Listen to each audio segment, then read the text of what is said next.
Greetings. It's a pleasure to be with you at this pivotal moment. With the COVID-19 pandemic, which has exposed that our nation is a failed state. But every ill, every injustice was magnified when George Floyd died at the hands of police, when Ahmaud Arbery died at the hands of racist vigilantes, and Breonna Taylor and Rayshard Brooks also died at the hands of the police state, the modern-day slave patrol. This movement is long overdue, a spontaneous expression of outrage, but it needs political organizing in order to create lasting change. The Green Party is vital here. Every 4 years, millions of people want to see healthcare, housing, and education treated as human rights.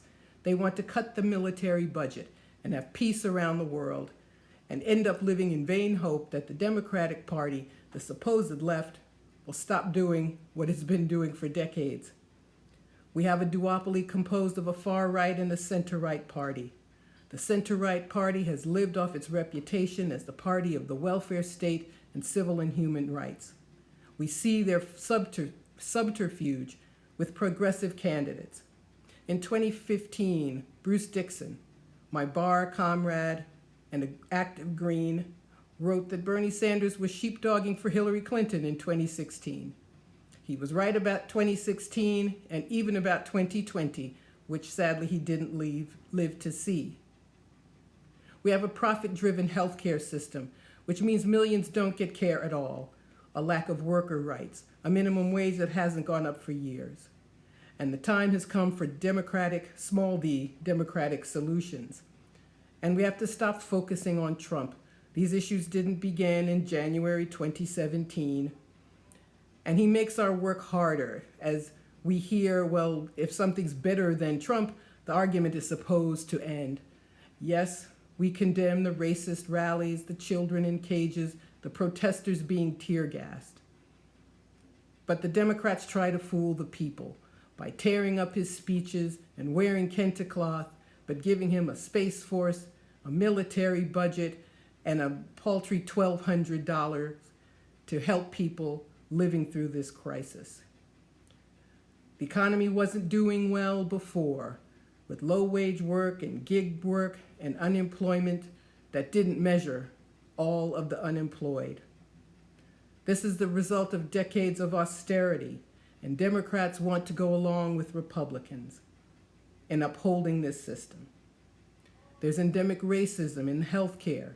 In cities like Detroit, Black people were routinely turned away, denied treatment for coronavirus. Across the country, it was communities of color that bore the brunt of the impact. But people are moving and want to be organized. Work stoppages have happened at Amazon and Whole Foods and Instacart. Public employees, sanitation workers, transit workers have all mobilized to give themselves health and security. For anyone concerned about so-called third parties, we say this. The solution is to get rid of one of the two wings of the duopoly and replace it with the party for peace, for workers, for the planet, a party that acts against corporate interests and war.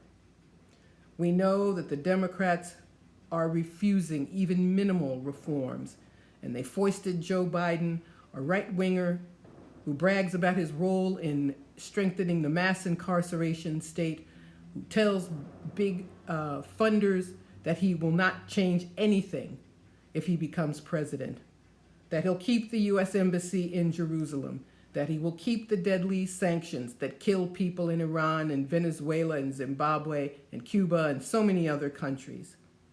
But we know we can't have justice here and have injustice abroad. Greens do not see foreign policy as a frill, and so we demand that the defense budget be cut. A defense budget that takes up 60% of the federal budget ensures that the people's needs cannot be met.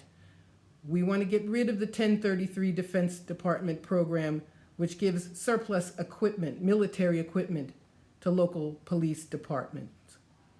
And we know that the Democrats, despite any complaints about us, raised $1 billion and then couldn't get more than an additional 10,000 votes in the state of Michigan.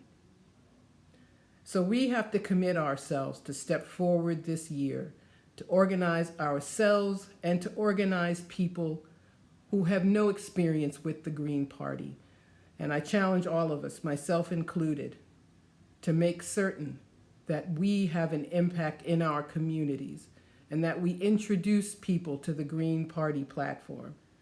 They already know about it. They know the Green New Deal, which Democrats claim to want, started with us. So here we are, and we have to be honest about what we want. Are we a real political party? We're not an affinity group. We're not a club. And we should not call ourselves a party if we're not working to elect more Greens to office and to grow our numbers. Where is this movement headed? It's an important time, but it's also dangerous. People must act with knowledge. It's easy to grasp on to the hot slogan of the moment, but people are inadvertently agitating for things which may not be as they seem. Defunding police can lead to budgetary sleight of hand, which also does nothing to change the nature of policing. We must demand community control of the police, community control of every aspect of our lives. And then we will have a real democracy in this country, but the Green Party must lead this effort. Thank you very much.